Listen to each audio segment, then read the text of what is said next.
Brett Yormark was on BYU Sports Nation today.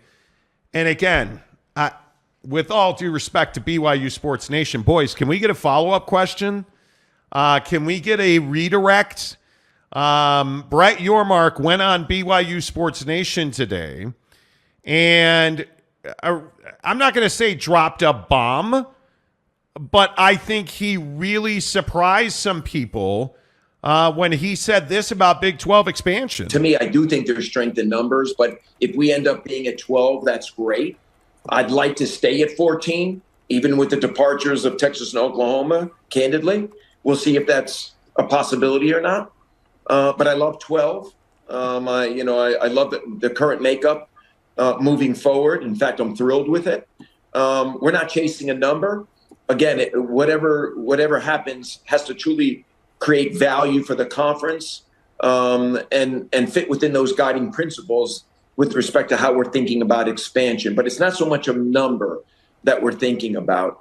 It's really more about the fit. And I think that's critically important. Okay, so first of all, and I don't know what you guys think, Brett Yormark there did not say they're not expanding. And the initial reaction was, oh my God, Brett Yormark said they're not expanding. No Pac-12 team wants to go there. Which, first of all, and listen, I understand. I'm just a hack on YouTube. We. Thank you. Yeah. We are just the hacks on YouTube. Right.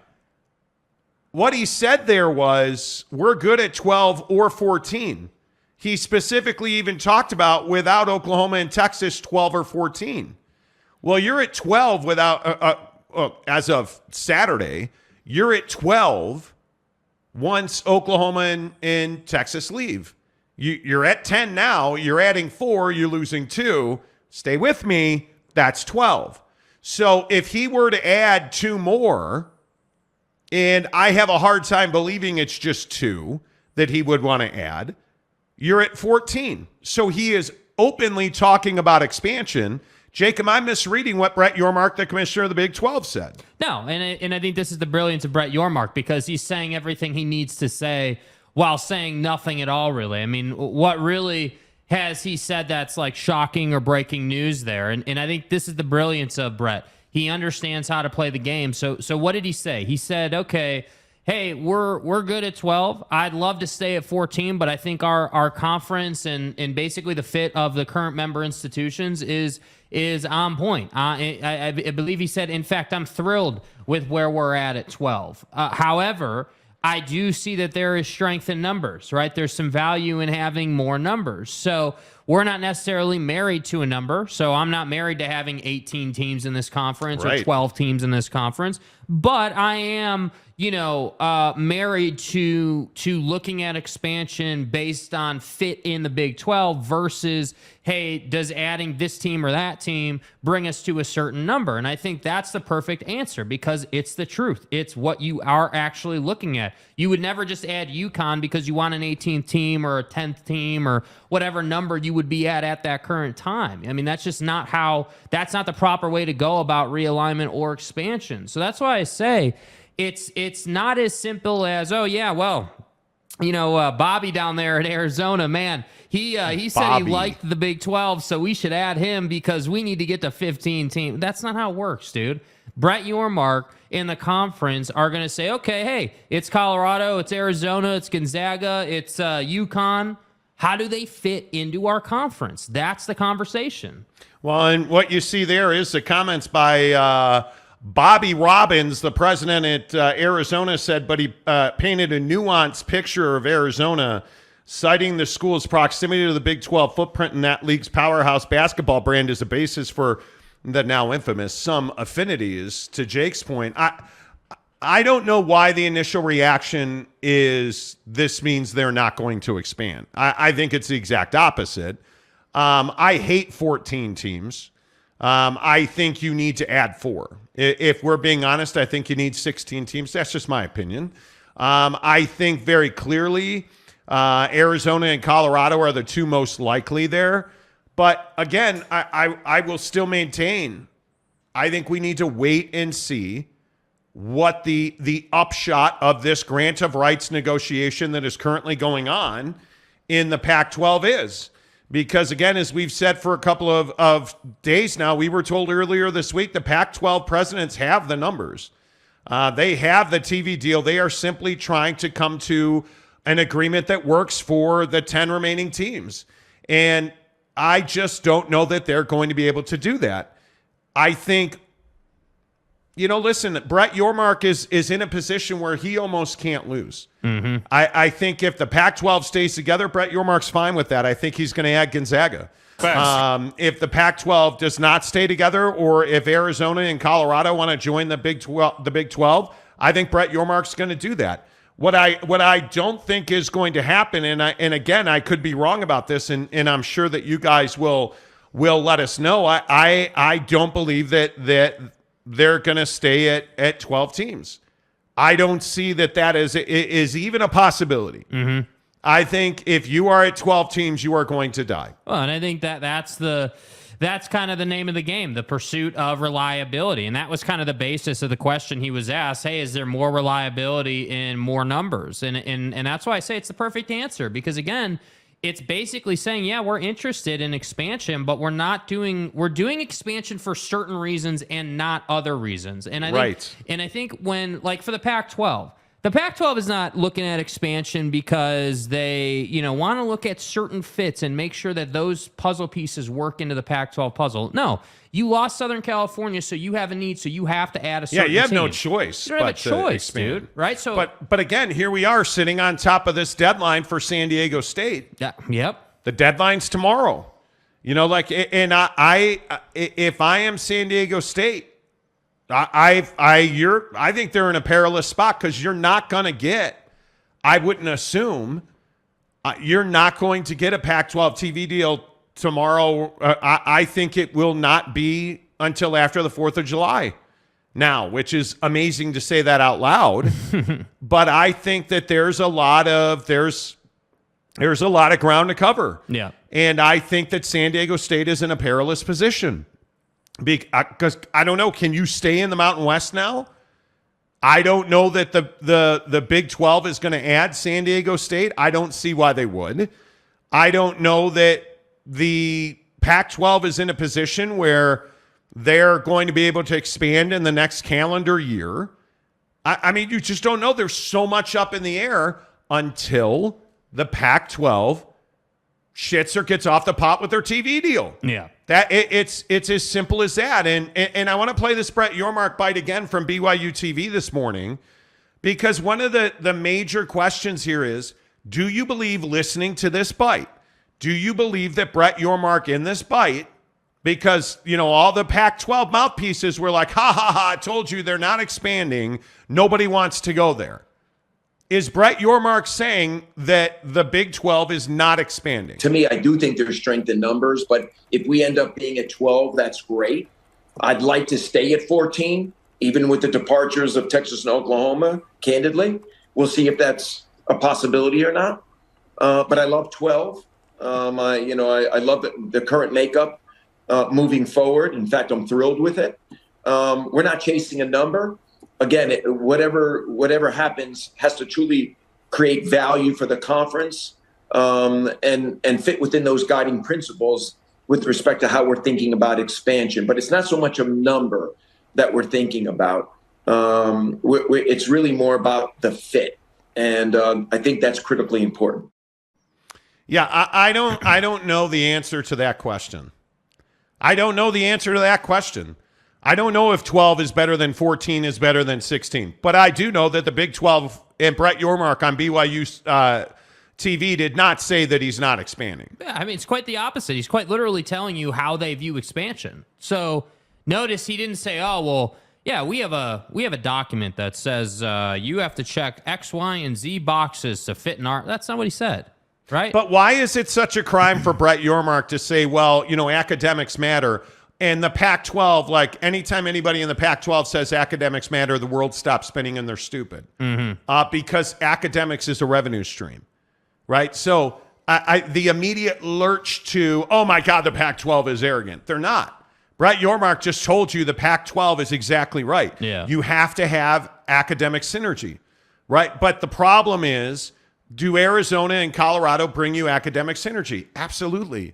Because the Big 12 is a conference that struggles with academics. Yeah. And you're being weighted down, and it's not an indictment on, but you're being weighted down by a university like West Virginia, your East Coast enclave, that really struggles with their academic numbers. So Arizona and Colorado, two really good academic institutions, only help this conference if those are indeed the two. Gonzaga absolutely helps the Big 12 with academics. I think academics are critically important in these conversations. And again, please don't lose your mind over it. I understand it. I get it. I totally get it. What I'm telling you is that you have a situation here where Brett Yormark absolutely, positively, and in no way, shape, or form said that expansion won't be coming to the Big 12. He simply said, is it 14 teams or is it 12 teams? I like 12. I like 14. We'll be at 12 if we can't find the right fit. Which I think, and much to Jim Bagley, our newest member, Jim Bagley. Let's go, baby. Let's go, Jim. Way to start off Thursday, Jim. Jim's point for $5 was any chance he said the smaller number is to create some urgency for the four corner schools. I think it is a shot over the bow, much to your point, Jake, which Brett Yormark does not speak off the top of his head. No, never. It's a clinical answer the way he said it. I totally agree. This is a calculated, well thought out, because you knew we've been asking for Brett Yormark for a very long time on this show. And we've been told, well, he's not doing media. He's got this going on. He's got that going on. Now he's doing media with some of the branded content partners of universities that are coming into the conference. Which you would expect.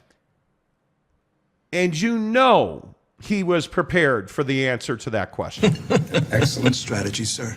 That is not off the top of his head. I think I agree, Jim. I think he sent a message to some people, which is to say, hey, if you want to be here, we're open to expansion, but it's not going to be 10 teams. Yeah. It's not going to be, I think what he said right there was, it's not going to be 6 teams, which is what we've been telling you. I don't believe, unless it is a catastrophe, the new media rights deal in the Pac-12, unless it is, $15 million, man, then everybody's out. But if it's $25 million, I think you're simply going to lose. I truly believe, from what I've heard and everything that we've seen, Colorado and Arizona are the two most likely. I know that's not earth-shattering. I think you'll lose those two. Right. What does that do for the conference? Puts them at 14. Yeah. I think that's what he was doing. Hey, we're open to 14. Because I don't think he wants to be at 16. I also think that I wish they had asked him a little more in depth about the business of basketball side. And I also think he is not worried about making sure he's got a nice round number in the conference. No. I think that Brett Yormark is, I don't have any doubt that once this Pac-12 TV deal, media rights deal gets settled, Gonzaga is going to be one of the first major dominoes to fall. I think they'll be one of the first big headlines. I like Gonzaga. And I think that when you look at Arizona and Colorado, I have no problem with him adding a basketball-only member or... Well, but I think, also in these comments, though, you have to understand when you talk about fit, what is the Big 12 known for? Well, they're known for being a heavy hitter in basketball, too. And so that's where my concern comes in for Utah fan or... any of these programs in the Pac-12 that are struggling on the basketball floor because, again, most of the Pac-12 schools are very strong academically. That's kind of a general or a generalization of the programs in the conference. But I think, when you look at, some of the comments he's made about valuing basketball or making basketball its own entity, BYU Sports Nation, to your point, wouldn't ask him a follow-up question, which is why we didn't clip it. But, they asked him a canned-ass question about, hey, would you ever consider, a situation where you'd have a basketball combine for the NBA? And, of course, Brett said, hey, if it works out or whatever. If it makes sense. Yeah, if it makes sense. What else is he going to say? But they didn't specifically ask, hey, how much does basketball matter when it comes to expansion? Because my opinion is basketball is a massive portion of expansion if you're Brett Yormark. You are not. We're talking about Arizona, with all due respect to Jed Fish and his comments yesterday. Yeah. Arizona's a basketball powerhouse. Yeah. And when you look at Arizona, this goes back to the conversation of what can the Pac-12 afford to lose or not lose. Mm-hmm. If you lose Arizona, what are you going to do about college basketball? Yeah, I don't know. Like, that's rough on the Pac-12. Arizona would be I think it would really, really be very difficult to lose Arizona in a basketball conversation, man. Then I think you have no choice but to add San Diego State. And you may well have no choice but to add San Diego State anyway. They've as much said that they're going to be added to the conference. So yeah. But if you lose Arizona basketball on top of UCLA basketball, I mean, you just got crushed in basketball. Yeah, and that's why I say, like, I understand that San Diego State had a strong showing this year in basketball, but I think, there are a lot of caveats with that. And again, I don't mean to make it personal with San Diego State fans at all. I just think if you're looking at expansion, like, you have to be honest about the situation. You have to be honest and say, hey, well, okay, if you put San Diego State in the Pac-12, I think San Diego State would be fine in the Pac-12 on the basketball floor. They wouldn't have any issues. But I think in the Big 12, I mean, you're swimming in deep waters, bro. I mean, some of the programs in the Big 12 in basketball are just absolutely behemoths. So that's why I say, like, I just think it's a different thing, and that's why I think San Diego State, going off of what Brett said today in this interview, San Diego State, to me, is not a perfect fit. They're not like a great fit. Could it work? Yes. But is it a great fit? No, not necessarily. I agree. Cleveland Rocks gives us $20 to say a contribution for your new backdrop. Have a safe fourth. Go Browns. Hey, did we talk about the backdrop? I don't think we did. Did we? I don't think we. I don't know that we did, man. All right, let's get your comments in here. By the way, thank you so much for supporting the show. This week has been one of the top 5 biggest weeks in the history of the show. We really appreciate you guys being here. Remember, we will be live tomorrow, 8 a.m. Pacific, 11 a.m. Eastern time. Tomorrow we will do 3 hours from 8 to 11 Pacific time. So make sure that you stick around for that. Tomorrow morning, 8 a.m. Pacific, 11 a.m. Eastern time, right here on the Monty Show, our last show of June. Yeah. June, you guys, June is over. Yes, it is. And I'm telling you, June flew by.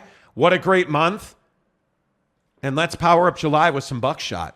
Right? We tell you about it every day. Played 18 holes this morning of terrible golf, and why did I play poorly? Okay, you did not play poorly. I did. Why did I play mediocre golf? I did not have buckshot. I forgot my buckshot, and what happened on like 14, 15, 16, 17 fell apart on 17 and 18 because I didn't have my buckshot. Mid. It's very casual. Yeah, it's a bad thing. Don't forget it. Because it makes that much of a difference. And I will tell you that when I golf without buckshot, I absolutely feel it. Because buckshot isn't something that's going to give you a bunch of energy right away. And then you crash like all the competitors that are full of sugar. No. It's only 100 milligrams of caffeine, but it's got quality ingredients that lift your mental. It gives you a kick mentally. And you feel clear. You feel more energetic. And that's what I miss in my golf game. I have these awesome PXG clubs. And when I am off mentally, I'm wasting a beautiful piece of equipment, right? Mm-hmm. So when I am up at Canyons on Saturday morning at 7 a.m. on that first tee box, you're darn right. I am going to have buckshot with me. I am going to have Miami bucked up, 0 sugar, great lift. I am going to have the buck bars. And you guys, again, these bars, people are absolutely raving about the brand new buck bar from Bucked Up. Go get them. We want to give you a free sampler pack. They're in the description below. I'm telling you, the best part about Buck Bars from Bucked Up, they are the ultimate guilt-free treat because they taste like a candy bar because they use things like date, dates to sweeten their bars so that you're not getting confection added sugar all over the place. Whey protein isolate, the best kind of whey protein isolate. It's reliable energy with reliable nutrition from good ingredients. And we want to give you a free sampler pack in the description below. Click the link for free. They'll send them right to your front door. Bucked Up, the official energy provider of the Monty Show.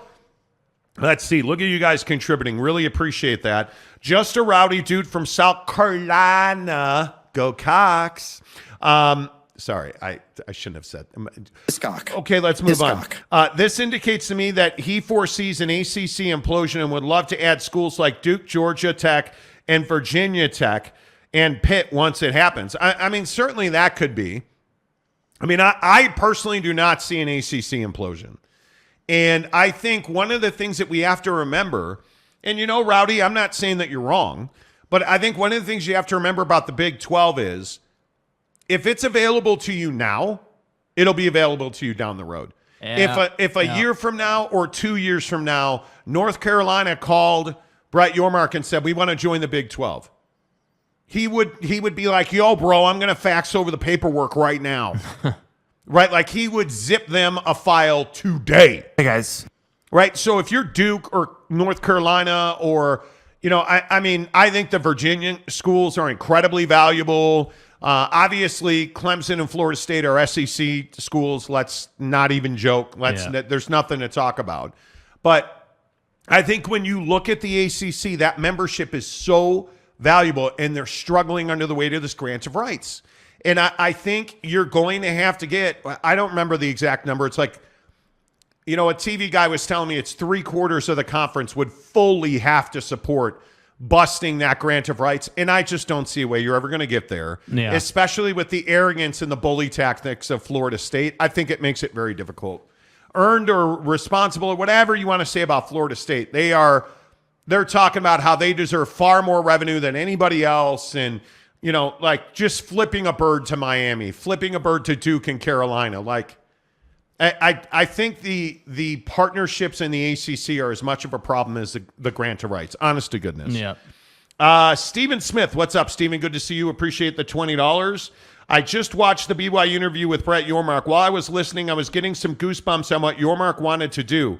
I trust him completely to do what needs to be done for the conference to be successful. Oh, I don't think there's any doubt about that. And isn't that the biggest difference between George and Brett? I mean, again, and I know we disagree on this. I know. He was given the conference on a silver platter. But I also think Brett Yormark is in a completely different situation. George Kliavkoff was handed a burning bag of shit on his front porch, and they're like, hey, hey, man, you got to polish this fired turd over here, man, and make $1 million out of it.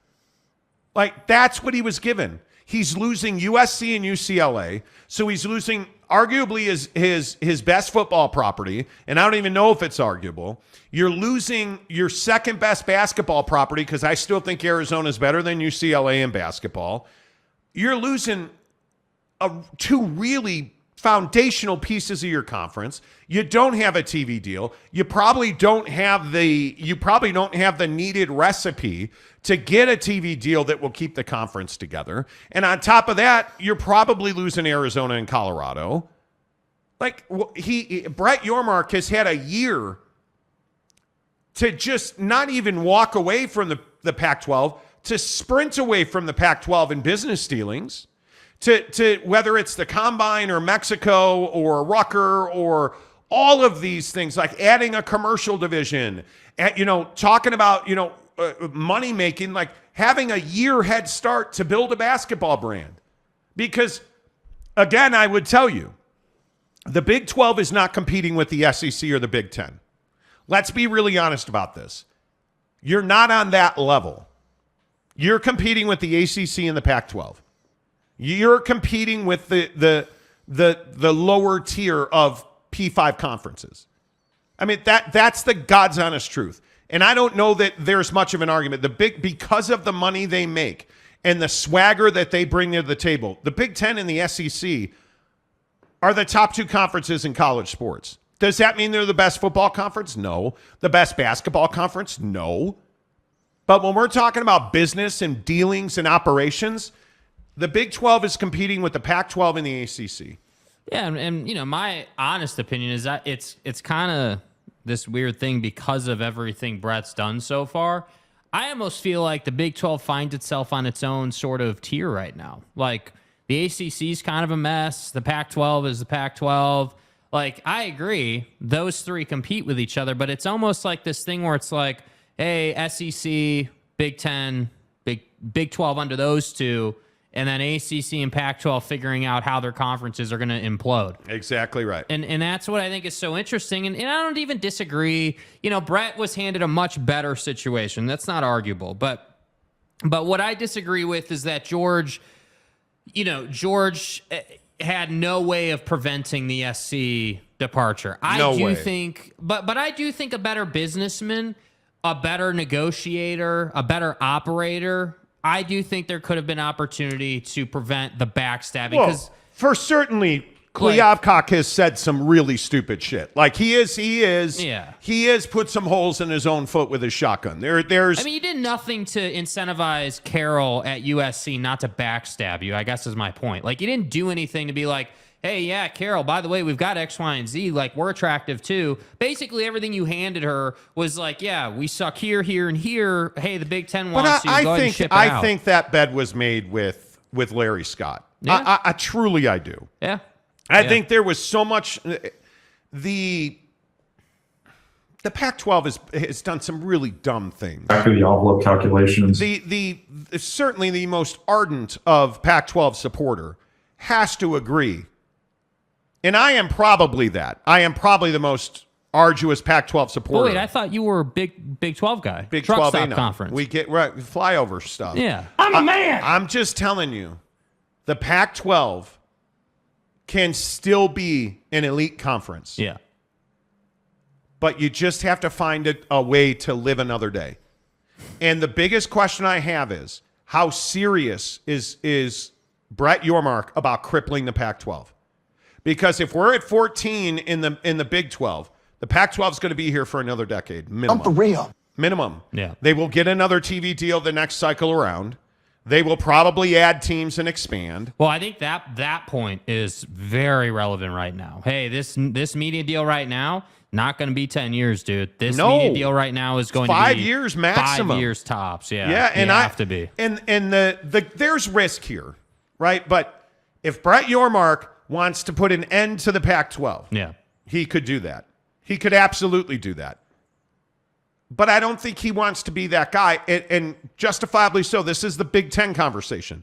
The Big Ten doesn't want to be seen as, the Frankenstein walking in and just stepping on top of Kliavkoff's face. Like, right.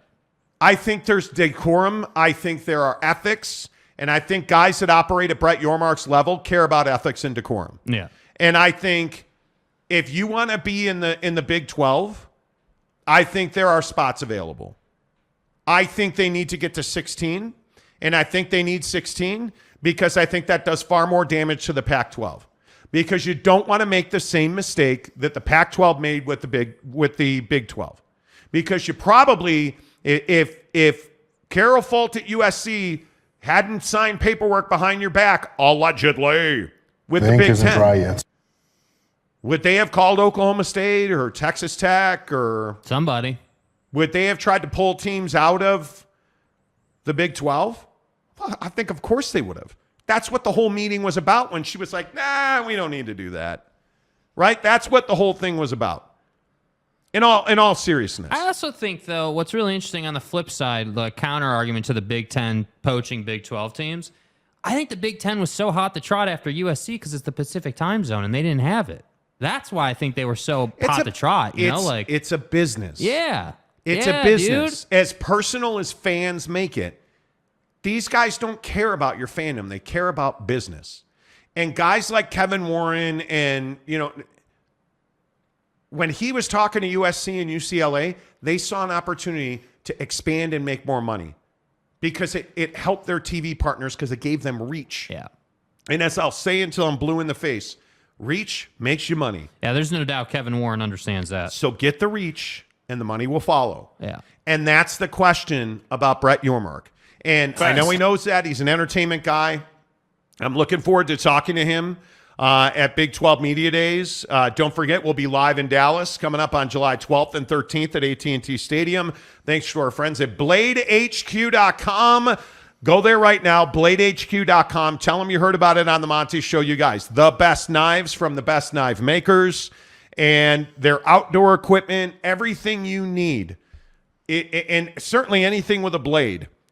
Anything you need, anything you want, BladeHQ.com. Their customer service is second to none. Having interacted with their staff, having talked to, their founder, Mark, they're a good local company here in Utah. And I'm telling you, Blade HQ has everything that you need. If you're an outdoorsman, if you're somebody that has an affinity, certain affinities for blades and knives, you got to get to BladeHQ.com. Yes, Great company. Go check them out. Tell them you heard about it on the Monty Show. They are our presenting sponsor for Big 12 Football Media Days, July 12th and 13th, live in Dallas, Texas. Steve gives us $20 more. Thank you. Yormark even said that if the conference and the team stay true to themselves, they will succeed in whatever they do and want to double down on making sure basketball conference, the number one conference in basketball. Okay, do we still have the clip about him talking about monetizing basketball? Because I really feel like this was, if you want to talk about things that Brett Yormark has said that kind of rock the boat in terms of, hey, people are paying attention now. People are like, hey, dude understands how to make money. When he's talking about, hey, we need to monetize basketball, yeah, I think George Kliavkoff, paid attention. We'll explore opportunities to further monetize basketball when we go back into the market after this new TV deal. So I think everything we do from now till then is all about value creation and how can we position ourselves to monetize basketball in all the right ways. I'm convinced we can do that. The strength of our conference obviously will dictate much of that. And as I said earlier, with Houston coming in, we get that much stronger. And who knows where expansion takes us and what that means for our basketball program, both men's and women's. So, yeah, there you go. I mean, yeah, nail on the head, man. I mean, as you guys hit the like button right here on YouTube, please, it helps the channel grow. Please. By the way, we are very close to 19,000 subscribers, yes. So please hit the like button, tell a friend. Bring them along for the ride. Asking for a friend. Yeah, asking for a friend. Absolutely right. But as you hit the like button, consider the fact that the college basketball landscape has changed so much. Right. The Big 12's been kind of a pioneer in revolutionizing that. And you're seeing other conferences fall in line with that now. I think his comments on Kansas City, I think his comments on Mexico, the business model at Rucker Park, doing the clinics and the structure that we've seen out of that, like that is the future. I think it's why what you always say about the SEC really coming up in basketball. Yeah. The SEC really building a basketball. That? Like all of a sudden Alabama's like really good in basketball? Yes, absolutely. Scandals aside? Yeah. Cyclone Steve gives us $2 to say, is the new PAC deal going to have an exit fee? Certainly. Yes, there's no question about it. The question is, as our friend up in Portland on the radio was talking the other day about SMU paying $70 million to join the conference. Like, I don't know that anybody believes that. Right. I truly don't, with all due respect. Right. I don't think anybody believes that. But I'm curious now with the future of expansion, and I wonder your thoughts on this. Is an entry fee simply paid by taking less revenue early in your time in the conference? Is that what the modern era of, hey, pay us $70 million, SMU, which I don't believe is true, but hey, pay us X amount of dollars, you can join the conference? I think it is, hey, take a 35% revenue share, and 5 years down the road, you'll be at 100%. Or, again, a guy very high up in the Pac-12 was telling me, hey, the thing that they've talked to San Diego State about and proposed to San Diego State was, hey, go to the Final Four and we'll put you at 75%. Hey, win an NCAA championship and we'll put you at 100%. Like these performance incentives to earn your way, to merit base your revenue in the Pac-12. That makes a lot of sense to me because who's paying for San Diego State? And listen, Adela De La Torre, the president at San Diego State, going on and on about how it's the pro rata we deserve, even though that's not a real thing. Don't lie to me. It is factual, and I don't think anybody can argue. You are worth the value you bring to the conference, especially in the Pac-12, when we're looking at situations in Cal and you're looking at situations at Washington State where you are trying to find two nickels to rub together, pay for chin straps for football season. You've got to be able to make money on your next entrance, San Diego State. Yeah. Now, I don't believe for a second that their boosters are going to pay $70 million to join the conference. I think that is a bunch of bullshit. But what I am telling you is I can see a situation where San Diego State, who makes $4 million a year right now in the Mountain West, is like, oh, sure, we'll take $10 million for the first 2 years. And if we go to the NCAA tournament, we get to 50%. Like, I could absolutely see merit-based. Hey, if you win a national championship, great. If you go to the college football playoff or a New Year's Six Bowl, or absolutely bump them up in percentage. But the idea that you can just welcome in a San Diego State at 100%, I think that's absolute fairy dust. I don't see any way that can happen. Yeah, and don't forget SMU makes $7 million right now. You know, they're making $7 million a year. Crazy So, like, that's why I say, okay, cool. Maybe you do have oil tycoons that are boosters in your program, but again, I still have a lot of trouble with the concept of, hey, you want to drop 70, and actually the number would be 50 based on what we know, but let's just say it's 70. You want to drop 70 mil to make nothing back? I just don't see how that makes sense. For 2 calendar years. Yeah. The idea, and again, what we're talking about is our friend up in the Northwest, the Pac-12 mouthpiece, said the other day on the Pac-12 podcast, hey, SMU has boosters who are going to pay $70 million so that SMU can join the Pac-12. That's never going to happen. No. But the idea that you would, because in that situation, remember, you're leaving the AAC, which you have not even been competitive in. SMU has never competed as an elite team in the AAC. Yeah. So now you're going to pay $70 million to get your ass handed to you in the Pac-12.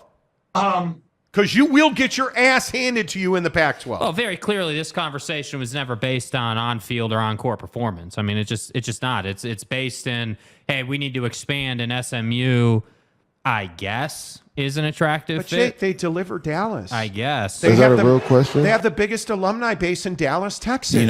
Yeah, apparently the biggest donor base, the biggest fan, but whatever, dude. Whatever story you want to tell yourself. But Like, if you leave the AAC, that means you're not going to get money that year. You paid $70 million, and now you're going to come into the Pac-12 at 35%.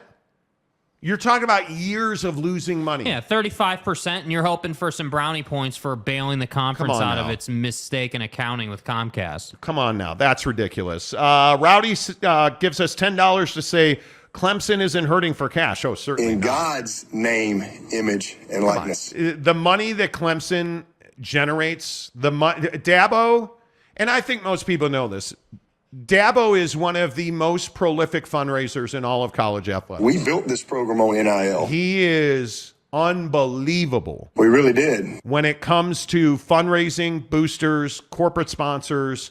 The only one better than him, and I'm not even bloviating, the only fundraiser that I've seen who is more prolific than Dabo is Nick Saban. Nick Saban is a better man than you are. And Saban walks into a room and all of a sudden people start pulling out money clips. It's Roll Tide! Yeah, It's- Buddy's dancing in the living room, and Dude. everyone's like, hey, how much money can we give you, bro? But I think that Nick Saban dancing clip in the living Come room on, bro. is a really good example. This is Nick Saban. This is a true video. That's Nick fucking Saban right there doing the electric slide in a recruit's living room. He's in a recruit's living room dancing with his grandmother, for crying out loud. Roll Tide! Anyway, Dabo Swinney is one of the most prolific fundraisers in the entire industry. Yeah. Clemson's not hurting for money. Yeah. We have a thing called the IPTAY that fans have to pay into every year to buy football tickets. It generates like $40 million a year. You have to enter nuclear codes, bro? But this is what most universities have. I can tell you Notre Dame's got it. Utah absolutely has it. I can tell you SC and UCLA have it, where you have to pay into, like at Utah, it's the Crimson Club. Yeah. You have to buy into the Crimson Club. And you're talking about tens of thousands of dollars just for the right to buy season tickets. Yeah. Well, and I think, what was it? I think it might have been Colorado. I can't remember who it was. The report that came out, I think last week, about how, a certain stadium held 68,000 seats and the season ticket holders to the public were sold out in addition to 20,000. Colorado sold out every single available ticket for the upcoming season, including standing room. Their high tier ticket pricing, which is the clubs, all of their season tickets, all of their game day tickets, all of their there is not a ticket available for purchase at the box office. You're going to have to buy them through secondary markets. And wild. But there's a ton of schools doing that. Yeah. USC's another one. Yeah. That is absolutely dominating. So yeah, I don't know where we never said Clemson was hurting for money. I want to make that very clear. No, I think a lot of people are wondering how the premier brands in the ACC are doing given the ACC's current predicament. Yeah, I don't know. Yeah, I don't know. Let's see. Laura Weiss says Joey climbed a crane. Larry Pilgrim, when you have Colorado, Arizona, and Kansas football in your conference, insulting SMU is a rather hypocrisy. What do you mean? I would also not be insulting Kansas. And by the way, SMU, nobody's insulting SMU.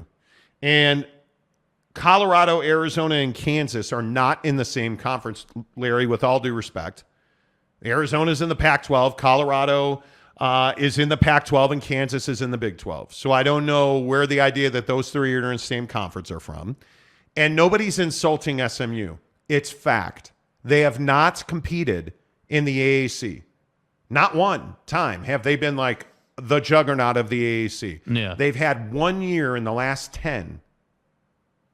So my point is, SMU's, let me get this right. You're going to pay $70 million, allegedly, according to Mr. Radio Guy in the Pacific Northwest. You're going to pay $70 million to join the Pac-12, which is, I think, arguably the second best football conference in the country last year. Yeah. You're going to pay $70 million?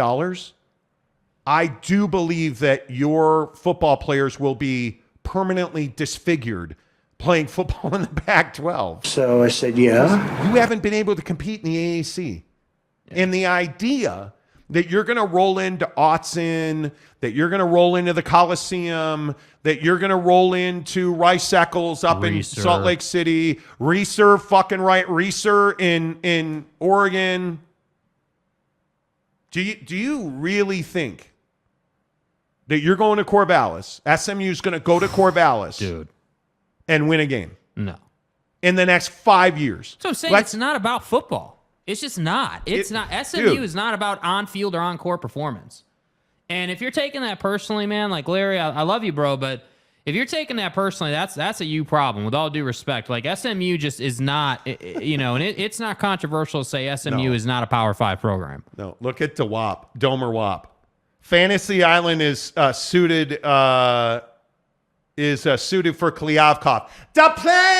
The plane. You remember Little Dude on Fantasy Island? Oh, that show. I always get a little misty talking about 70s and 80s is that guy? TV. Oh, Mrs. Monty and I watching Emergency last night. Good show. MJ Bissett, delusional SMU fans are on North Texas fan boards boasting about what they are going to do with NIL in the Pac-12.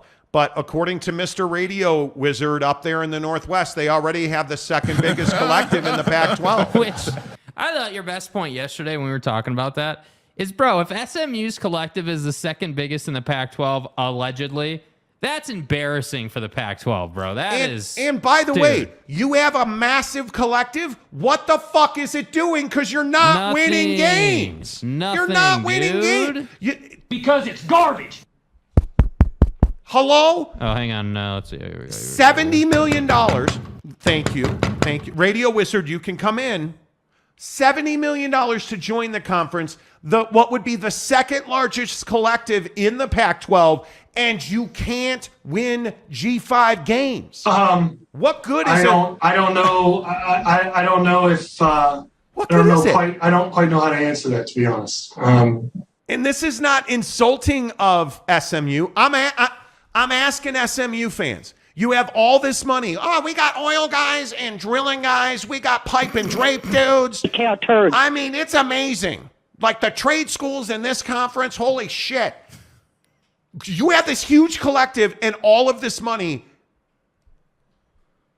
Do you have a talent evaluation? Because what's it getting you? Cool. SMU has beautiful uniforms. Beautiful uniforms. You know. Somebody help me. I have to admit, putting SMU on thumbnails is a very beautiful proposition. It is amazing to me.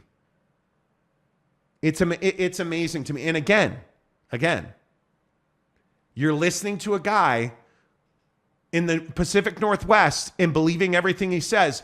This is the same dude who put George Kliavkoff on his podcast with John Wilner and allowed him to savagely lie, in my opinion, about UCLA. Back of the envelope calculations. Oh, man, our back of the envelope conversations say that, nobody, not a single fan of USC and UCLA, want them to go to the Big Ten. Bro, what are you talking about, man? So naturally, because when you say stupid shit, somebody actually commissioned a study and did a poll of USC and UCLA fans who were like, hell yes, we want to go.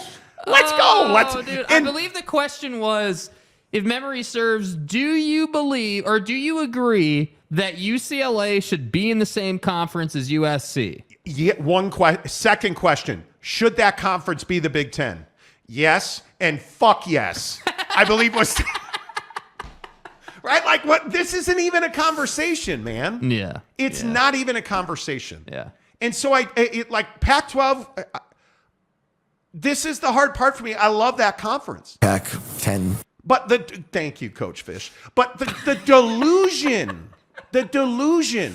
of SMU is going to pay $70 million to just, they're going to pay $70 million to get into the Pac-12. No. And then you're going to take, because, and you guys in the comment section, tell me if I'm wrong, who in their right mind is going to give SMU 100%? Hell no. Is Oregon going to vote to give? Is Washington going to vote to give? Hell no. Is Stanford, Cal, Utah, the Arizona schools? Hell no. Hell no. Who's going to vote to give them? Who's going to vote to give them 100%? Nobody, bro. It makes nobody. 0 cents. 0 cents. Saul Goodman says, excuse me? No, excuse you, sir. Mr. Monkey says there's a school called SMU. There is. But the thing is, who I am? Yeah, it's not a terrible school. It's not a bad school. SMU's a great university, good fan base. Program. But there's a couple of things you have to recognize if you're an SMU fan. You do not deliver the Dallas Metroplex. You don't. You do not. You don't get... They're trying to say that SMU into the Pac-12 gives them 7.5 million more viewers. Hell out of here with that. They don't. Because, again, I'm just asking you, how many people in Dallas are going to turn off TCU or Texas or Baylor or Texas Tech, who nobody wants to give credit to? How many people are going to turn off Texas Tech versus anybody in the Big 12 to watch SMU get curb stomped by Oregon State? Curb stomped by ASU. Too bad. Who's the worst football team in the Pac-12? Stanford. Curb stomped by Stanford. Like, who's going to do that? Do you really think somebody in Dallas is going to turn off Texas, Alabama to watch SMU get destroyed by Utah? No. Like, there are not enough ambulances in Salt Lake City to service that game. Yeah. Because I'm telling you, Utah is going to truck SMU. Yeah, that's what I'm saying. Like, I really, those are the two issues with that take. Like, okay, they're going to pay to get no money in return. And by the way, from the Pac-12 side of it, why is SMU attractive? Because I agree with you. People are not turning on the tube or turning off the tube to watch SMU, if you will. That's the problem. Well, and we believe it or not, and I know you'll think this is crazy, Texas has taken over as our number one market. Los Angeles now is number 2.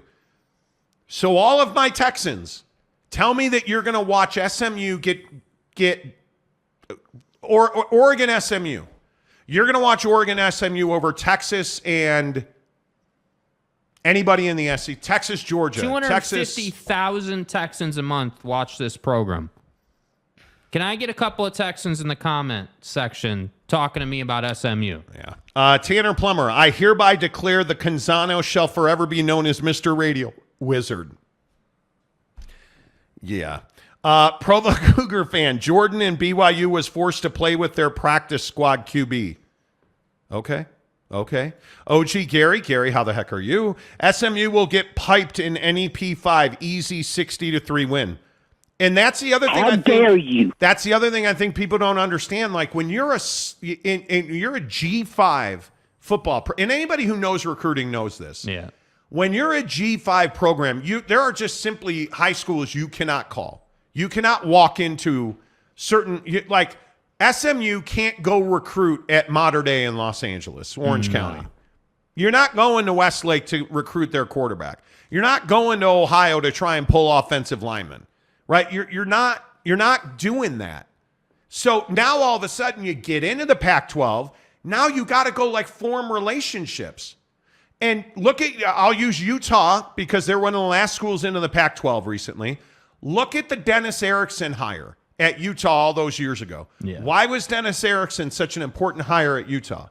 Well, because he created a pipeline to Florida. Who do you know, sir? Yeah, he created a pipeline to Florida, which has gotten them several significant contributors on that roster. That's right, T. And if you look at Los Angeles and you start like, you're hiring guys now, like, and to Kyle Whittingham's credit, he used his relationship network and he brought in a bunch of dudes who exponentially grew his reach. Lincoln Riley. Right? Like you look at Lincoln Riley. Lincoln Riley can walk into any high school. He can walk into any college, JUCO, anybody's house and be like, hey, why don't you come play football for us?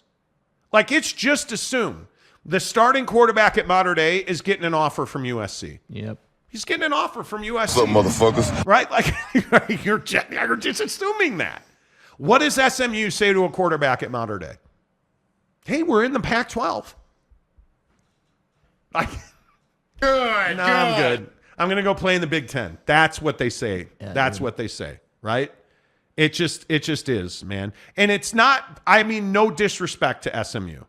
Gary Godoroff, can I update myself on the show when in the hospital? I want to make sure it's okay. Are you in the hospital again? Yeah, Gary Bear, let's hear it, dude. What do you got, bro? What's going on? Yeah, what's up, bro? Tom Dean, how are you? Computer rankings at the end of last year, Kansas 56, SMU 59, Arizona 68, San Diego State 91, and Colorado 143. Rankings in terms of what, though? Is that education? Is that... Colorado 143. Yeah, I mean... Football. I'm assuming that's football. It has to be football, right? Yeah, I mean, that's football, yeah, for sure. Jeez. Larry Pilgrim for $2. I was responding to people in the chat, not you. Okay, good. Kelsey Hamer, appreciate the $2. Kelsey, thanks for the $5. This just in, SMU is now offering handies at home games. Hiscock. Wow. Handies at home games on a 2-for-1 to pay back the oil companies who loaned Spark them the money. Bro. Here I am. All right, here at SMU, we'd like to, all the boosters in the room, okay, cool. Hey, oil guy, we're going to need you up front. Hey, we want to introduce our new program for boosters. It's called Handies at Home Games. It has a nice ring to it. Hey, get this one. Comes off the tongue real nice. Yeah, speaking of coming off the tongue, here's Sheila. She's our new intern. She's handling the signups for the Dick and Ming. Handies at Home Games. Nice. Was that, Kelsey? Nice. Who paid us $5 to say that. Very nice. Rowdy, Kansas football sells tickets at Ross Dress for Less when you are in line for the register in between the pirouettes and chocolates. Okay. For $3.99. Okay. Hey, man, I'm telling you, Kansas is going to have another good year. And then what are you going to say?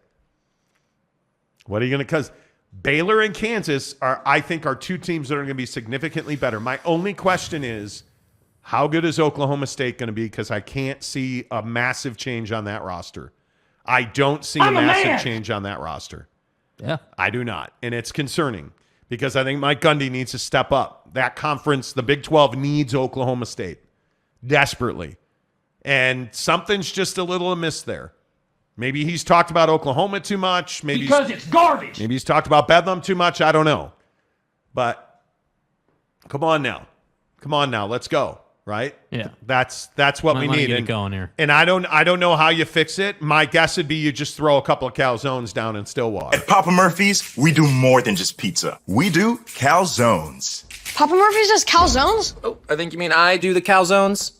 And how do you do it, Dad? How do I do it? How do I do it?